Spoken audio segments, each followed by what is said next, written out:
Enyimako pinu na afa ho ka na enyimako won ma fa ho ka ye kasa na hwemi no water abudwunsoro no haja special foods nie and afa perfect baby diapers and end point homeopathic clinic won munyina afa ho ka kase boy yade ebramo and some do yade bra won awie no nani animu no ebini say Araku sembie si ewo asante mantam aputu eja hyehye na ato edan bi mu ama owura bi a wadi mfihia no aduoson wahwere ne nkwa eno na wosono ma ne ti won hu gu monten so a wo mo ye oya kire wie de ho krata se wode kwa akoma aban no yewura afanya ma kense na ye ja ntra na beji ni sa hunti aban mu won na nkomo atete afire kire de esewaso osofo ye wo hwe Ghana yapom de mu nsam so de adesode ato agirifo nyina nim sa agenda 111 no won mo so ka ho bio enti wo munya bi muwa Nuxfo e de ato dwase be yanka abefo ntenten fidie so adwuma social media ni use no se wo ya akoda na wonya nrumfihia no edunu mu a maye mpene e ma nkoho enkomo bi afiri Western North where Bama somafo kwame wusu ato e de amane yen wono mu a ehwese abonefo sam eto betwa kura ne mpo yentemu yenso betimi atena sondwe mu ye fra on say conflict prevention no wo mo akwa kyerɛkyerɛ asuafo a wo senior high di entira ye de ho nsɛm oba wode amrasonko akwakoto mrashebe fia anche wo mo beji atomu na ababaye bonefosam anebesi kwan se wo mo a won mokra plastics ahoto edifin krofo maman so no 2027 eto betwa na EPA ensem ye no wo ma ababe kyerɛkyerɛ emu ediafa ho amane boy yensa kan se wo ma yire bambo mu dankran e wo Laboma beach ne nyina no fa demolition hu dwumadie ye bekoso emu nsem so ewie ye denam se wasam kokoto ni ejeliwa ya nkomo amanyafo na me ye hu ne se ya appeal no nkomo foforo chama wontumi se si ya nkra ne chese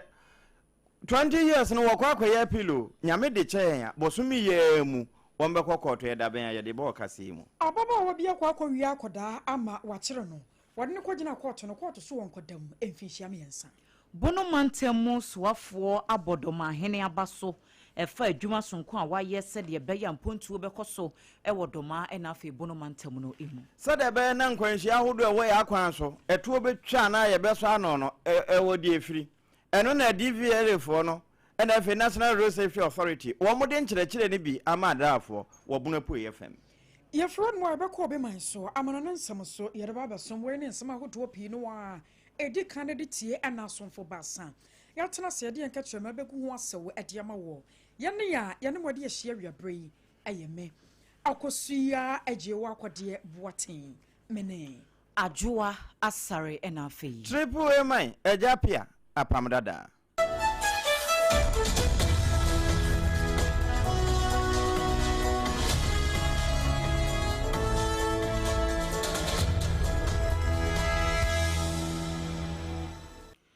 afei kasebono enchiemu nkasanie ye hyase ewo asantemantam bosomtwe mensinu emu na rahusem bi asie ye gyahyehyɛ esiye ewo aputu eja na eye 5 bedroom edan bi na ensu eja etomu enam so ema opanyini bi ya nemfi na kwa anim kakra be yemfihie aduoso 70 years no wahwere ne nkwa ewo saa rahusem ehu opanyini ye din eba ye eye ejapoku wo mo kyese ejapoku na watrape ewo saa 5 bedroom dan no a eja no etomu no ma wo manfo a wo mutimi epie ye no de opanyini ono wantimi ampie bi na bosomtwe mansin no fire adwumakuo no na kyeremu se wo mo enya akọ no apɛ en wo mo sasa wo mo niama de kɔye edan no wo mo kodu ye na kyese efie bi wo clinic no achi ewo aputu eja ho na ADWOA adokran wono na ye bosomtwe district fire commander woni ama ne boni ba wa bedu di nkomo no wo kyeremu se wo mo wabra na odum gya adwumakuo no de wo mo niama akwakosi ho no mo a ye di nsuo ni ade egum no na ebi nso ebo modern se wo ma aka edan no mu ye betwe wo mu nyina pie bra Facebook SOMPA 106.5 FM Accra wo ba saa edan ya ye ka ho asemutum se eja ne de ahyepa enye yize ahya mababu edan ne baabi kura no ebu ya otimusa anu odin na commander ede ne nsam etu dwa no wo kiremu ese papa yi wo mkohunu na kyese wono no de baabi a aduro no enya de ese wo betimi enya nkwa ADO1 adokran ne nsam ni bini outbreak our hassle and information if headquarters nearby quickly now for the buyer almost start to sell more year. But most of the time we first rescue before firefighting. Into your body, don't say, and say, penny be away inside Hanoma, and send Hodona, you see in a funnel. In the course of a human who said, or inside the person of my see in a coon. There's one casualty, about 70-year-old man. Yenya corner and my two cabin and a boy into Baga and a two boy be who buy and a cocker just 5 bedrooms and they're not a wishing the way we see and not there's nothing we can do. But Yamia do it in by and over 2 and 3 clinic hospital now. Too many Nifanswa will say apartment no way. When Yamia because of say it's me band terms no, it's me boy. Sad dining now by the car women. Now it's under investigation. And them to make any be who they profile is at the bar. Enya yekotie yeyi eye Bosomtwe District Fire Commander ADWOA Adokran ena wachire nsemu enu achi omanfo binom anu wo mani tuamu eye papa ya wafiri mu na busuafo ne nadofo akire mu se eja ato obi fie nu a akwakwa ya rekosam a fire service fo aba ebi bo asa de be ya wo betimi atwe wo mo maka dan ni mu apie na niam ahodo bi ebetimi asesa eno so wo matwe aba no na ebi nso ateki advantage ewia niam edan ni mu niam no a eja atomu no ebi nso otwende wo betimi atwe ede adwane na wo se papa yi de nasam ne kora de ya reho de kire se wo mani tua se pa se eja ene da papa yi mu nso wo mo ye ho hwe a enye ye eyade bi ye hadwene no so sei ena wo mo eka no nokra no pan me from no mu di nkom ebusa mo so nokra na nse no ho mfa no okọ hospital ye ka se edi na to nam ne kunu no so ntino wa me anje na nto no timo ho na me nya akọ miti de ru na wa hye na me se hwan na ahye no so na ahye na me ka te kọ na me sa fry omo sa fry na omo se wa hye o wa hye na me se hwan na ahye na omi se na wura ni mu ama if you ain't nice, around, I'm fashion. Me kojum ti me buy no na me ye aduane wo kitchen. So if you run up that dem or yare that dem. E na me tine voice. Ya na okasaba na me nti asema a wo ka. O yare ni nti no. Ya o tiantia ma na kobusa na bia na nya asem bia nti. O ye san me fie ne san me na fama adwen ango. Ti me ya de a me ye wie na me si mi bi na chese o me akokra ne side honom no. Kusie fi ho ba. Ti me ko no nchen honom kakra wo ne mpoma na no. Na o ka che me se o pie babo nti a me frefe. Teni pama omo ba omo ba omo ye ya o menti me anyi papa nti nyoma de ni nyina na aso wei eye busuafo bi a wo mo de hye ene papa yi a ejapoku ya wahwere ne nkwan nti yakasa de mu no wo mo de akopie mu ewo amukura bia ya nhwehwemu nso eda so ekoso no mahuna de kropoti a ede eja hyehye no eba ya mane boni ba wa beidu ena etu we bae nyame emfolu mai krense ye pa na tworo na Canada wo se nimdi a me mai ne nti obohu se na ebino ma yira abusua ma yenwura mu wo ene da sade donkuma wo mra se badwafie wo mo bo aboso bo mu kojan na nya ye na aba na mmom asema na etua wo mo no wa tworo no placards so ene se Ghana ye kabima min kabi no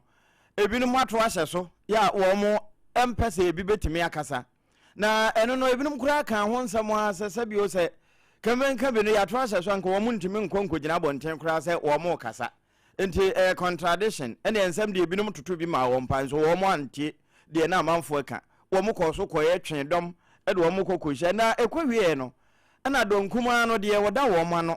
wono anso ana ekwa bia na so wodi anim kase na dodo na interview no wo mbo pini no a bra wo mo de wo mo krata na eko na na ye agent presidential staffer aba se mbenimfo so se mo ba mo krata no monye menye nkonkoto wo mo se hwan mbenimfo ben na den chief of staff oni wo na ono kura ni ho a wonu maka bia ni ho se won be ba be hwai na wo na ya janto na ye se bra beje ada ebu na wo mumu ya na asesen ensam de yeru afanya maken wo kan bi pa na de yintie no mra. With great respect to you and without prejudice to your presence, to nominate only you to come amount to disrespecting us as a political party. I'm the leader of the party in parliament. You have the general secretary of the party here. You have the Chief of Staff of the Flag Bearer. We have our Chairman of the Constitutional Affairs Committee of the party. Members of Parliament and the leadership of Parliament are all here. But to disrespect our democracy by only nominating you to come, like I said, with great deference to you, it doesn't match it. So it means that the government does not even take serious the grave issues before us. That notwithstanding, we are Democrats and would want to. One was said, or man, can be mammy can be. Until Brian Raff and your mark can't say, no. Presidential staff and I agent to a general would cheer woman summoner. And one year cook on the and one also knew we are so at the man. Not name we are so the man. A honored senior marking, so no now contract. Senior marking, who are senior marking? And your classmate in you. Yes, of course. Senior marking, meeting me. I want a senior marking. What this saying? What this saying? On can you Jimaminti? Mimi made some year from 5 or more. We wouldn't more. Into a senior marking, say, Menicha senior marking 2 years. He hasn't got the rights. This is a president, no, did not tell because presidents they me. Maybe I call Bank of Ghana and your security man a budget petition. But me who said, and your security man and a call petition. And I am yes, and I feel some pine no movie neighbor. Now can you bet I am I'm telling you, one is saying I'm many. Yet she is sending to me. I am. Say a friend your marking, bet me, I share me, men, send me nobody. Ye political office way free hope. Me, my Bob Brow, Mr. Sejumo GIPC. Me, a Santini Bow, my year me one co school. Me free feel. Person by Benjamin, who me papa a lawyer. Aye, Nana, I don't know. Say one also, 1 year quabrana, Sabiadi and Saba Confeneto. Until one de choir or Mobro and Semin National, Nimuaya, what the Mayura after your marker. So I said, you Mwadia or Kama Mwadiano, and anybody got you when I or you watching and a why say. Way another, Bra demonstration, of course, one petition, no, near PhD no.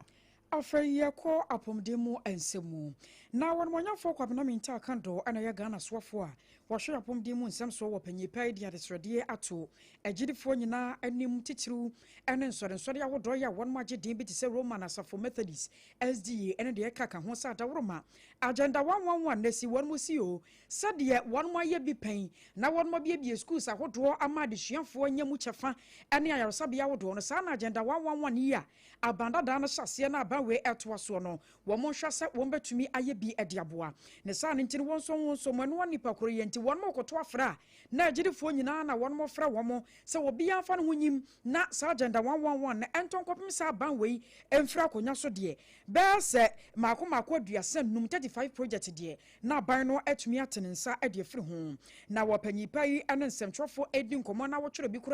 at a to the Facebook no Baba said, well, what did you want Reshuma Pasaka Lake as a phono dear? And Yadia womba done 1 more quadra, a diama bino, Nesan into the nay, was a see a dear friend, so and so I would do 1 magidino, and 1 more year be no uncle cross or in so Monso Moshe.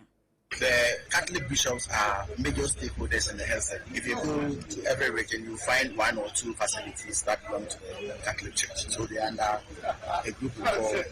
chaplains. You say an institution of health. So they play very, very significant in the health sector. So today,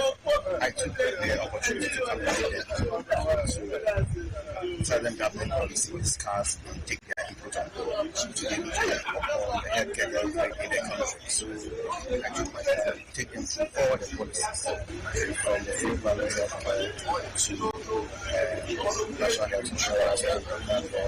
to Ghana medical trust fund, hospitals from the use the regular hospitals, the set up all things major sector and also to their feedback. So basically, that's what na anomuano na Ghana Catholic Bishop Conference President Yawadano Most Reverend Matthew Kwasi and so the 2 judges say asam no a yerokwabna minta kando akano womo geno awa 2 no be diaboa ama agenda 111 no aban ni swade hu etumi abem. Catholic Church, we decided to set up our health facilities in the rural areas. You know, the government usually starts with providing the urban centers first as nodal points where villages will come back. We go into some of these rural areas that are very often far away from the urban centers. And to set up health facilities in rural areas is always extremely difficult. First, even say electricity, then there is SOMPA when you have even put up the structures, even to get health work to go to stay in the rural areas. So it's very, very difficult. I was trying to tell you, ayo my Ghana swafua. Washa ya pom de so ye rakwabena minta account na president wada Ghana Kale Bishop Conference and almost Reverend Matthew Akwasi Jemfi wano anekasa echatui. Ye toa kasiebono so ewon semfofro emu President Emma National Union of Ghana Students a trinity awafani Nooks eye Rashid Ibrahim na wode atu dwa edin susue bia base be ya nkankwada wo munya mfihia na edunum no ma ye mo mu nyusu social media ya be sanse nesabe enkwada ye mo wo mo chem so awofo a entimi nkankwada asem no bekom no dodo no a ejina de wo mu esuasua ewo social media no so enne ye senior high schools ahodo ni JHS obekọ na de suani a wono no ayi ante ya aba what is ku demu atwe cigarette si na no chese wotwi ni mi no agya muku ha asa atwe camera kurasi ne so so wo bi ntwa na wabra wo ye sansem hunu no na wo sesa ne ma we nyina ekoso no eye dodo no a social media ya ene de sa de na basanse wo no de wo hye wo internet ne so ne ma hudo bi a ye kyerɛkyerɛ ne ne ekoso wo ho no emma awofo no sese wo mu ntimi kura enka wo masem ene sa enti amama ya hudo bi te se Australia, France, Indonesia ene wo mom keka ho no wo mo de sa access ya wo ma limit wo social media na bama o so far de ebeka se so good ekoye pa wa sa man so wogidi so my Ghana yen so yetena se na ye yen hyehe ahodo bi yete sa no ebetimi aboa ama niema nyina etimi akoye wo de sa proposal nyina etudwa wa bra na dwumadie bi koso eye Fourth Muslim Leaders and Catholic Bishops Meeting Dialogue ya eno ekoso ena wode sa ensem no ekoto dwa wokasa wie ye no ena Commission Secretary Emma Atnaye ya wo mo hwe o mamba pankyerɛkyerɛ ene ntete eso NCC fo Lucille Hillet Anan wono nso kasa kakra no wo se awofo no nso dodo no akwa ya abahyebɔne se wo baatan bi mre bi atwamu no se wo bia bia memeti he me bakora na pam betimi atea no enso enne kotia obi ba na hwe ma me ne kura ba aboso ne wa ba be ham so enya asem keto anti sa ne ma ne ma nyina ka ho bi e na ama nkoda dodo no a wo mo senti abatan no so ne ye ka de aban betimi aye no na ye tu abatan no so fo se wo mo hye no wo mo tete wo mo mani yie e na wo ba chia no obi tene ne so a enya fe na ne obi kwa akọba atwede wo mo gidi se sa ne ma nyina na sa abatan no so ye wo mafamu di a betimi aboa ama indiscipline ewo montene so ye schools ahodo mu no eso etimi ate eno eye afutuo no bia na mo yeda so a wo school mu ene emo afutuo a wo mo de ma mofra ne se de be na wo ma dwene no ebeye papa na wo mo be sompa titiri no wo man no na akatua panso etimi abam eba ne sa yenko sehwi atwa mantem na ye kona tifi osomafo kwa me wusu de odi firi ho abani o se Peace Council for no womaka womotama pam ho pa wura senior high schools ahodo num sade be na watime wakame menteme ho ase ye wo mofra ne bi ne wo mo akyerɛkyerɛfo ena fe wo mo awo mo ho ntem no sa ne mo nyina etubetwa na ye hu ne se wonya wura school mu a eye nimude na akwakofa sa nimude no so de ba ba ye wabra boyi ama aboa wo man na wotim no nso wono nso kura ni agye se wo ye ne man no eba na ekwewie no wabapa Elizabeth Bodua wono eneye ukọ sehwi atifi ho no a executive secretary Edma Peace Council no de ntia wo mo koi na botae no a wo mo de kwa akọma asuafo no onya adaje na osomafo di nkomo sei. This program is very significant for us in our quest to build peaceful school environment. I think the objective is that we would have very peaceful school environment where students themselves are able to take care of their own conflicts and resolve their own disputes. We think that building the capacities of student leaders would help lessen some of the tensions that we have in our schools. Recently, baby schools, even colleges, they are demonstrating against authorities on some issues issues that are going on, we believe that in KDSC and Kayetumi building student capacity, they would have been able to, and I said they would have been able to manage those conflicts at those schools levels. Again, many they said they about medium tarnishes some of the images of our schools. And this is very important if we want to prevent future conflicts. And for us here, I say this, that we are lucky that we are not having those issues here in the Western North region. But it doesn't mean that we should wait until they start happening. And that is one of the reasons why we are here. No, Mama Elizabeth Bodria, or Amananso, was answered the troll. One may ya can defer Titru Ewo Sukunum, SRC for SP, and a Mudana Ho professional, woman Sudieni. When you look at the theme for this training, we say we are training the students to peer mediate. So in situations of mediation, or now in situations of conflict resolution, you don't really need everybody. That's not to say these are the only people who are qualified to mediate, but we don't need everybody else. But we believe that just taking some, that's why our focus is on the student leaders. Students need to, I'm sure that when they were voting for them, so that they could have an influence. And so if we take those ones that are influenced, we believe that when they go back to their school settings, they are going to do better. And what I also believe is that those that are here, they are people who are already doing something in their schools. Already know your class prefect, your school prefect as a sincere. You are discussing in him. This is a building on the capacity. Assembly bedroom, obey who can password, obey to near handles or handle in a way. Also, when you listen to some of the teachers, you know, say no kwanswa into the way, even though they are just a little bit or a fraction of the school, when they go, they are going to do much more. They are going to tell because they have the audience. No, Honorable Dominic Jesse, one they see a banemu, serioso, addition, one also nedia, what the chat rooney.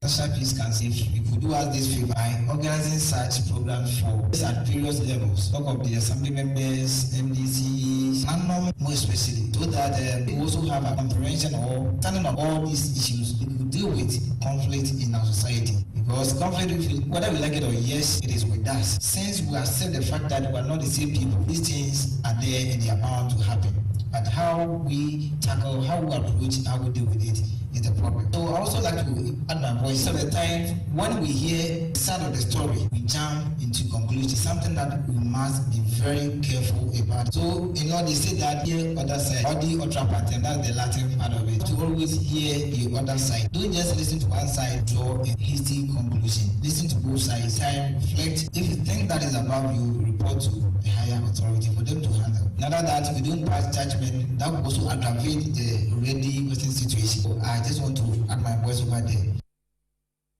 And no, a bank penia, or serioso, Nanoma share woho. Honorable Jesse Dominic Natis Wakasai.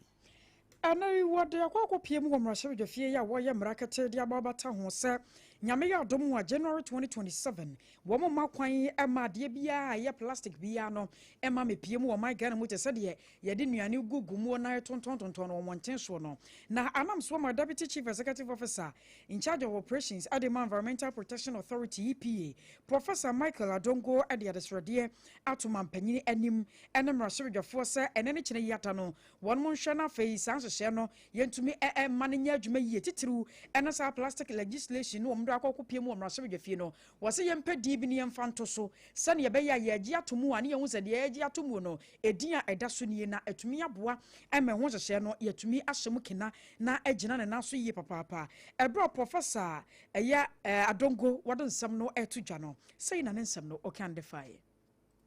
The little Dana, he was a larger than life individual. It is something we can always remember.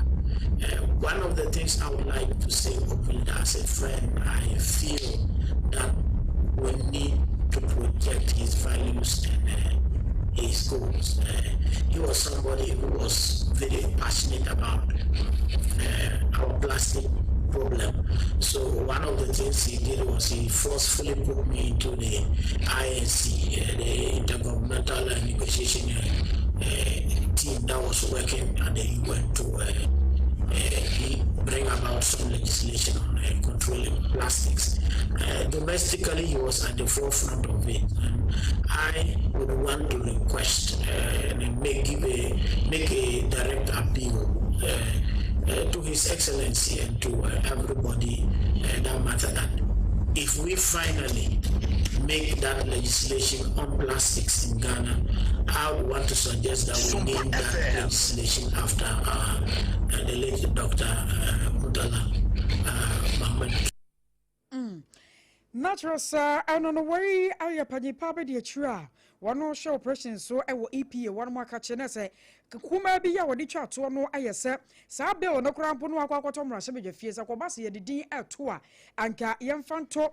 Ayayewura Dr. Ibrahim Mutala Mohammed a wanyan baby ko de enrada ye de wo mu finhia na no nese ayasa mampani ye to ne badin na atumi yensa na hono wachena bi no bia ba befa ne ehunu se na wosoafo bi ti akonya so no wo hwe ma Ghana enioma wodo a atwe ho hia eso na wofirimu yaya e wo helicopter crash mu ne sa ne ntino ye de bill bi ato no amana ba ba ye mra eno panyi pai ne krakra mu no na wo chiechi mu ade afa ho. Yedo call Boma Beach na empenifo eye enkramantamu Regional Security Council Rexeg for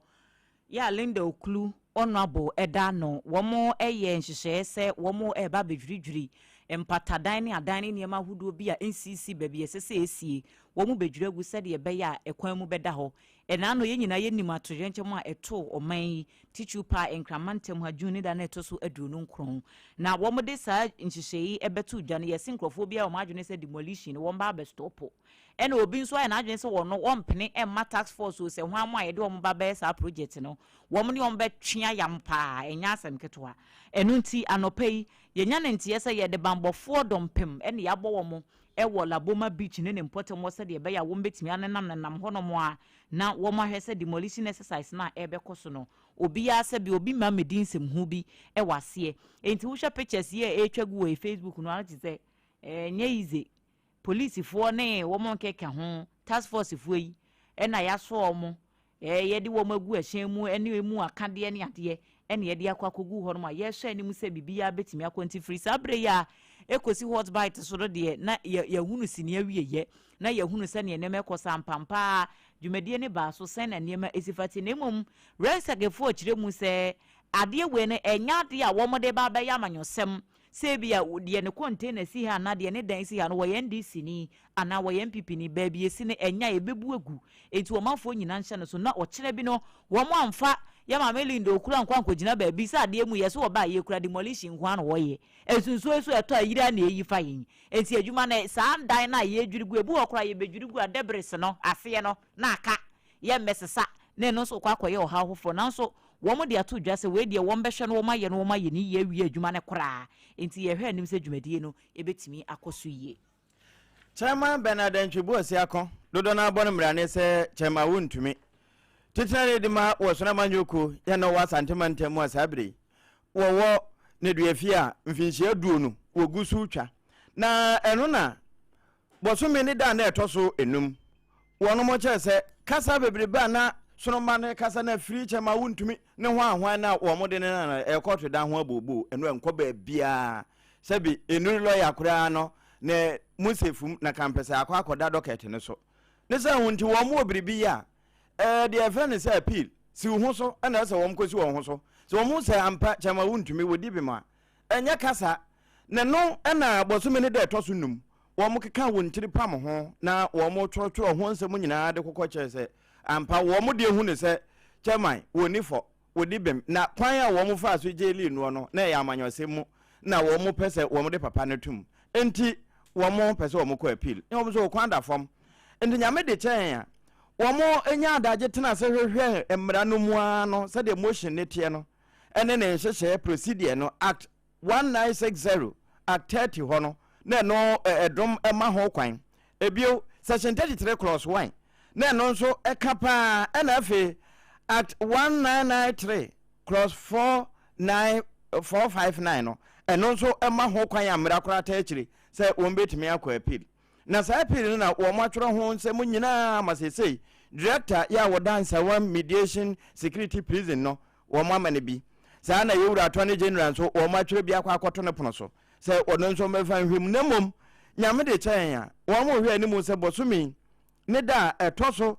da du no be se enansia mu se tie bia wo mo hwe animu se chema wuntumi asem no wo mbetumi akọ ho na wo makọ ye appeal na wo mahwe se justice Audrey Kokut vite wode ne trum wono kwan bi da ho ya ombetumi ayi na pia na sɛ deɛ wɔde ama no ɛna wɔn betumi ahwɛ anso sɛ deɛ ho nsɛm besie no yɛ ne deɛ akyire yɛde bɛso wɔ kaseɛ mu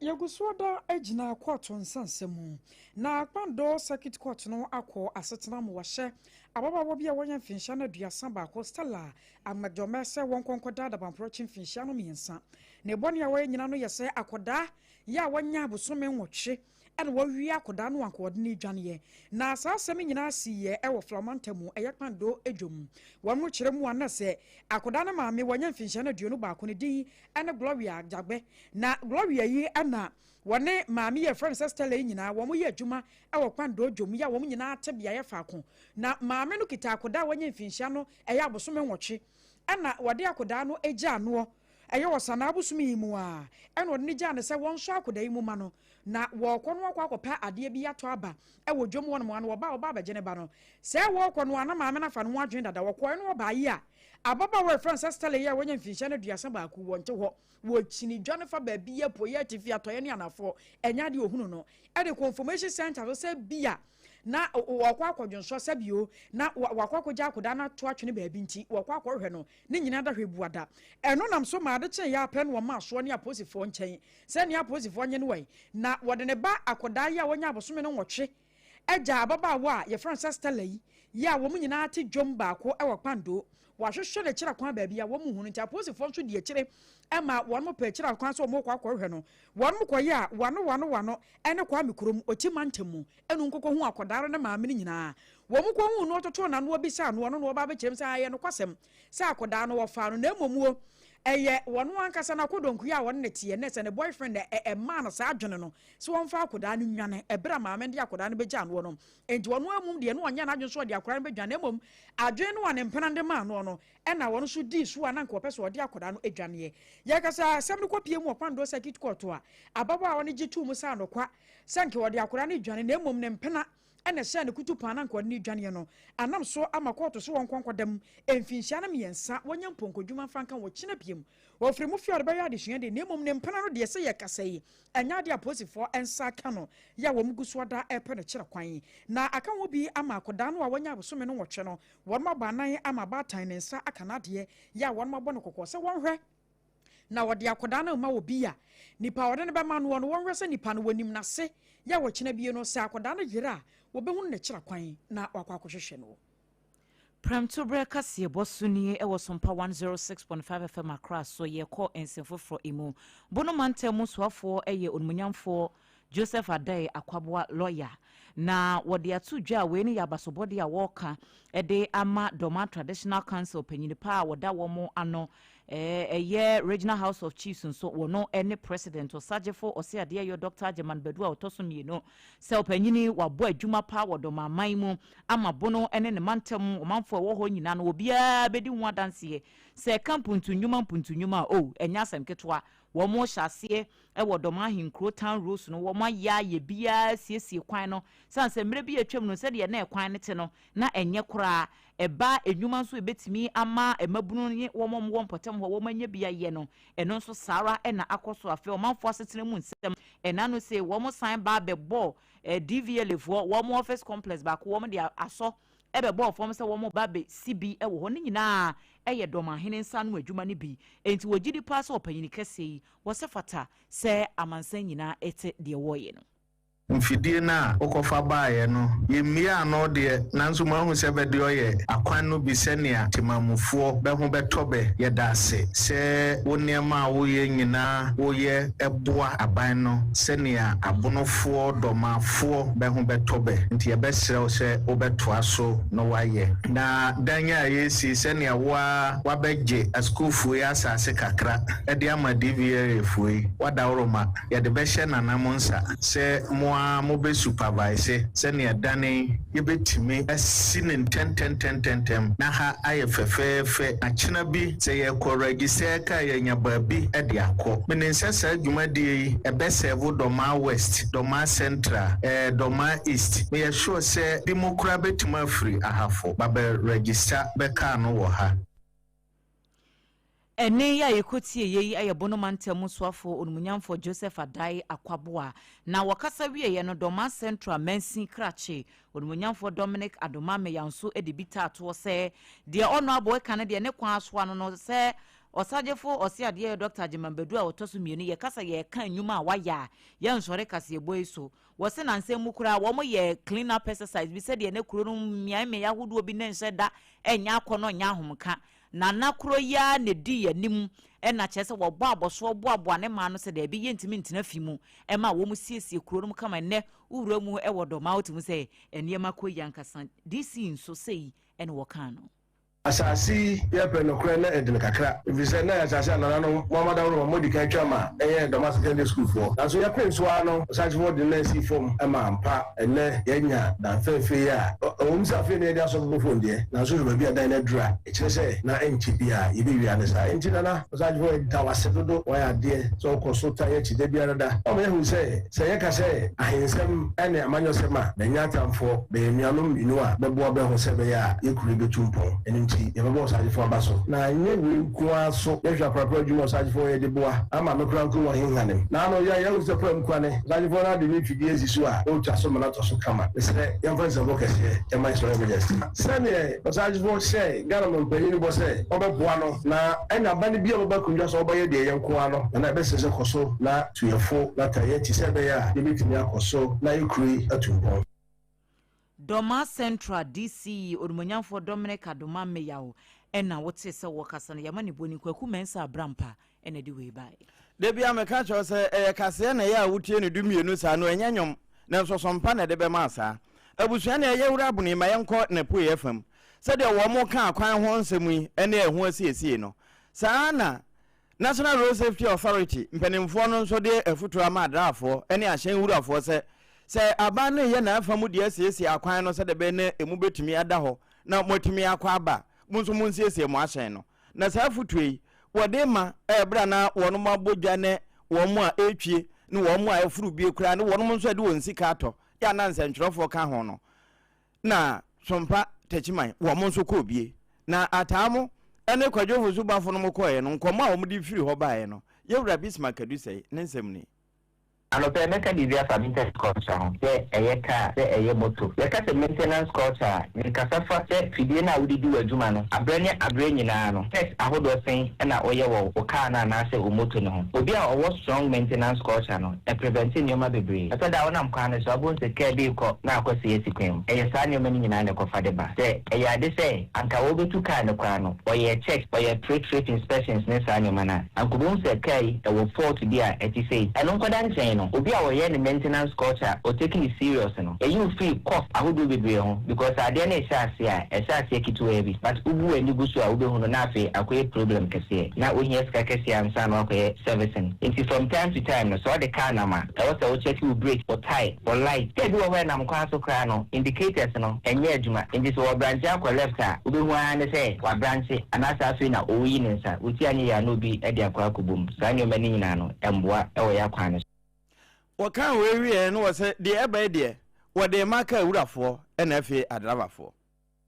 Inti abese say a driver for motor for any carrier for no from time to time mon check mo car no because obi a wo take the maintenance culture no seriously no e ma afidie na wo di do adwuma no na lifetime no correct me ko ba nim inti abrani na ne bese drivers o car no check o tire set tire na ho de te sen o brakes na ho de te sen o nyo seat belt and your my fa car no nyina no check it and sakra no wasi kwan so obi okra ne car bese wo kwa jack kra wo di betu tire woni bi car no de nam kwa so no jack kra no woni bi mehuka akwase yesi careful bim e chance woni one triangle a wodi be sika na tin staff for the kobo kan mo se ka na kra but say adi bi senka o wasani o man woni kemu ana the maintenance culture no o taking it serious and ke bi kra ka ne ko say insi sa bia na ka ne yeden e ko say ka sa say si akwa so awodo be dre ni nyina ye maintenance culture e wo fom and so ye ka ura now driver ni be ka cho say masa me kai sound bi abem ye ne nya men kan je say ne kakra ne wo ma ya kwa akoye o say develop porta and tempa no aso no send be ya nkonkofa esen bia emre wo ya kwa ora Bismarck adu say ura mu wo bono na po ye fam a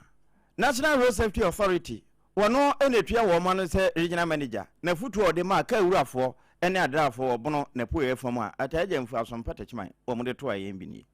afeye ko northeast region not mako ya ewo northeast adiaba ya wo bokoko atwere so manfo ya won motem ya nsuo to a eyirifa ene wo mo won mote ben white voter river no adawro mo obi ya chase se wotu afibia ya wote ne nyina no ayese Burkina Faso bagredam no ayema ye brana du so se wo mo bie na nsuo no dodo no ababesen ekoba no sa no so wo mo mote ben ya nsuo to a eyirifa ne wo mo ben white voter ne nyina no ya nam ho ka ewom ebi mo kura nam so kura hwe won mo nkwa ebi mo ja pade dodo no asesei ne sa no nti ena kokobo no abantem wo mo kyerem sa nansentem na Burkina Faso man no eyi won ma so kyere de krata so nkom de bra Ghana ban kyere se wo mo bagredam no aye motom enti omu ba bebie na nyame ya adom a osana aboso ndeto so du ba ko na se ma woda pepepe no no mu bie August 11th na wo mu bie de tum sanu a ekoba no sa no ba adwen ama omanfo a wo mo te ban sam ye me ya wodo no wo mo nyina ho atumi akwa ne sa ne nti no mokoto wasere se wo mo a wo mo te ban white voter no ene ne kyene ya da obi anyine nyoma na ankwankofo ha obi ya amfa ama na Northeast Regional Director de Manad Mojmekuo no Alhaji Tahiru Hafiu wono ana ne nsɛmtwerɛfo edi nkomoyi majority that suffer this particular public spillage are the farmers, and there are those who are farming along the riverbank. And so our sensitization and education is very simple. We have our targeted group, and these are the farmers. Ours is that they should not just make a mistake to move into the water trying to pick whatever they have on the farm. They have from now till Tuesday to do all these harvests. After Tuesday, when the boundary dam is filled, so it will take about 48 to 72 hours for the water to get to Ghana and then probably run through the white water. So those who are farming and settlers around that particular stretch are the people we are targeting. And so far, I can say that our education is going on well. I was your worry, Northeast Regional Director, Edmanad Mo Edmakono, Alhaji Tahiru. Hafiu na yetene kano kasa na chamino water ayin sukojin abudunsu a eboa wojojo akoma afei se sukom de wo a wonom ya na sukom no wate ko party ase warden engagement outdoor na ne obi ya woto pono bia se kasa na chamino water bi ni aproto no wase a aproto no entumi nsipi sanse ko ba no sa no ayete o max ne so say 10% a ete sokora ba 2 sanse kasa na chamino water ensuo no a eboa wo na emma wankasa hutimi towo abudunsuo no ebini wade no ase bomode ase woni Kasoloma Ventures for patwetwe nkomo mu wotai fa ya Accra 0206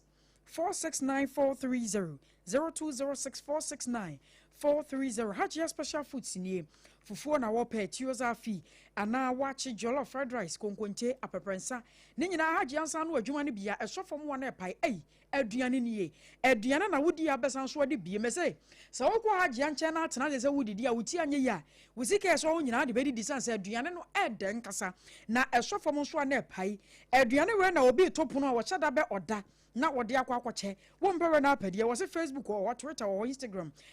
chaza babia wata ho fra na homa no wana nini nkomo na wie ye shasia sa woni won mo kasa na fa delivery no won ma ye bidia 0246 359921 0246 359921 End Point Homeopathic Clinic nie e wona bia ya wo yare ni nyina anu aduro no ewo na wokokro no abohia akomase wo mo ho Accra Shell Signboard ya Spenters Road e won so mu chiechia awo mu nsem be ma wo prostate na wade ni ntimi nsore nyina so dwunso wi anu apromu de ase ho eduro no me wo so ye adwuma na wo to anansesem ko End Point Homeopathy Clinic na doctor for ensure kidney mu nsensem ni nyina da wode hu dwuma physiotherapy massage ni nyina da wo je 0244867068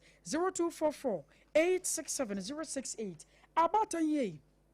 mudi eninie eye perfect baby diapers last stop ne ho perfect baby diapers no no ne yakwa fade aba adwama so diaper we na akoda ne bo a ma ne to ya moton chesensansan awe afenso krampo no se pampan bi beba ne ho no ne nyina efiri wode kɔ ma akora ne to twa yopo ankasa perfect baby diaper ho asem ne yaka ne sa no wokɔ supermarket awodo mu lady shops mu a won sabaka bi anasa free nemo channel say FDA one magia tum say eje 0531 099 889 0531099889 ye jina we so ne adan ho ya ba ne aka atwe no ye de beto so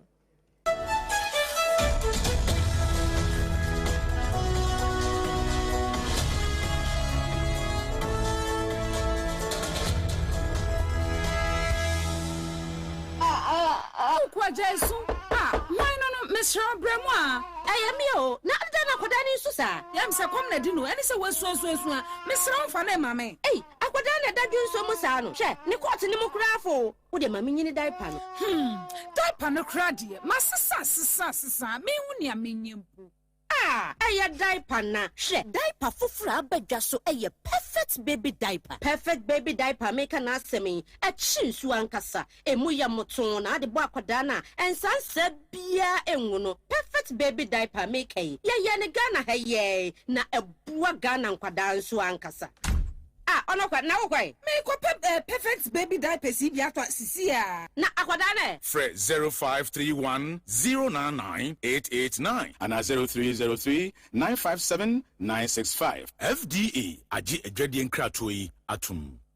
In the stillness of the morning, before the noise of the day begins, there is a sound rising, a sound of prayer, a sound of power, and a sound of victory. Yamawakwaba was SOMPA First Service. I was SOMPA TV, the SOMPA Radio. Your early morning altar of encounter. Join Bishop Abesaki Kwambo. Onyankopon di fa wastrano eweye brim and am nensaso ama onyankopon we ya honwade pi. Through this prophetic platform, destinies are aligned, burdens are lifted, and lives are transformed. We ne butai teacher SOMPA First Service. Ewo homayen enye TV program keke. Eyebra osro ne asasi hia. Set your alarm, tell a friend, gather your family, and let the Spirit of God reposition your life. SOMPA First Service encha wo hon hoda eyadwada kusi efiada anopa no num kusi anopa no nsie fa woda no nyina share radensa na erade beye.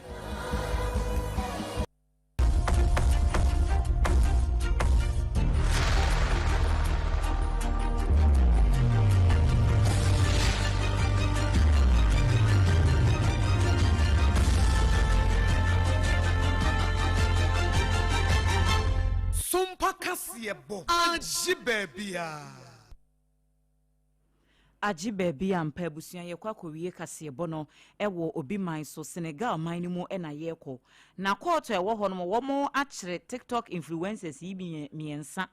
aka wo mo se wo mo nkoda da bampurechi ba ko boso miensa na mienu nso akoboso mienu wo mu wi a wo mbesa atwie sika kan wo makodidi mampani atem etimu a mo se mo nti bi da wo kurum ha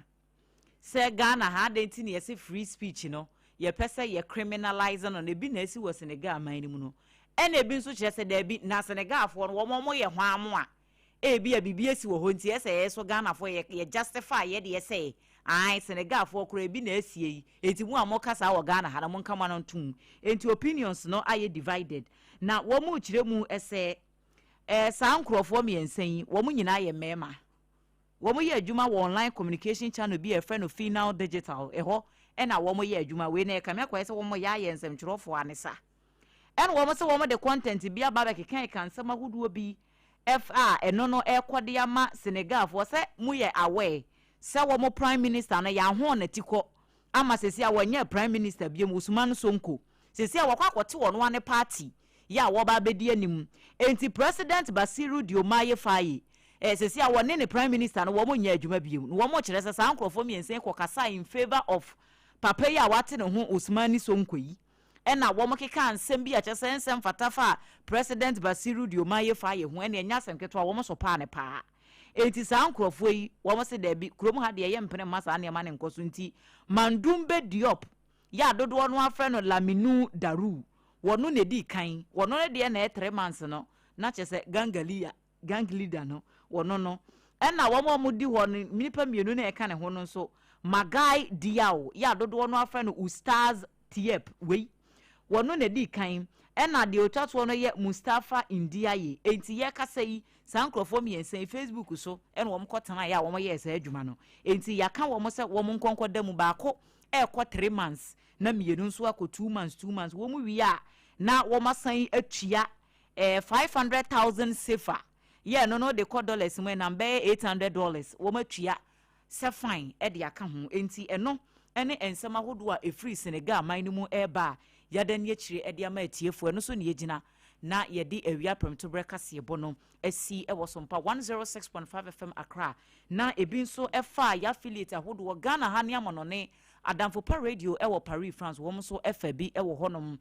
na wo call www.sompaonline.com so eno ene official website na betimi akọ na wako kenkan ensem no bi e wo hosa fe na bia de wafidie na to hanom a ensem e de ba na de di mo akote ni bi ene se eja bia to 5 bedroom dan bi mu wo bosomtwe mansi no emu aputu eja ama papa bi a wadi mfihia no aduoson wahwere ne nkwa emu nsem ye de sommo awie sada ena ye de be sommo se yewura afanyoma aken wotete bi pa de man na ye agya ntoa se identity wono nkwa na mampani esoma no se wo magi wo petition na wieye wono nso bua ne so nuksufo e de atu dwa se be ya nkankoda wo munyanya mfihia no edunum no mama ye ma social media no so eba no enye wo mo de anya bi kura nka yembra se wonya 15 years a wontimi enyusu social media eno na sahi atoye tifin so no wo mo de nkyerɛkyerɛ akwakwama asuafo no se de be na mentime ho ase wotimi ene wo aka me to de hyehye wo mo no wo ma kyerɛkyerɛfo ntem no wo betwa ba ahwe ano afai putu promu nkraya yensaka efri Ghana mampanyin atena ye ebanie mampanyin ye Roger Dramani Mahama agina ne tumi so ama awieye yakenka kase eboyi a aka besa minute no tia wa no donko aboyi krata aba ya Yera Felix Ofosu kwache ya wakasa de mampanyin no ne nsa ene hyase krata no munsem kakra enie Ghana mampanyin ye Roger Dramani Mahama kyerɛ sɛ wogina article 78 clause 1 so ena wodi se adwumayi na wode asofo agodo bese enan ya womo ekomra hwedwafie na ni kine ya womo gi womo tumu a womo eba beboa na womo de dwumaso ewo na mamuo mu na de de kan eye wosofo a wo ba ba hwe nioma agodo a etwe ho ahia abode mu nyansape ena fenimde so na se Minister of Environment, Science and Technology Yera Mutala Mohammed ni dibre no sofo a wo ba ba hwe animu na fe watena so eye Dr. Zenato Ajman Rollins mrasebedwani Dr. Zenato Ajman Rollins wono ena wapa no se wo mra mehwe asoayi a ehwe nioma awodo atwe enwo hia abode mu nyansape ena fei eye nimdie awodo so technology no afei asoayi a eba behwe nkronkra mamuo ayensem eni mpuntu so Ministry of Local Government, Chieftaincy and Religious Affairs eye wonimonyamfo Mahama Ayarega wono ena eba behwe so afei mampanye kyerɛ sɛ wohwɛmu a wasesa ayensakraya woduo bi a mpanyimfo mienu wo mo so ba bɛkɔ asoɛyɛ foforo na wo makɔ akɔhwɛ adidwuma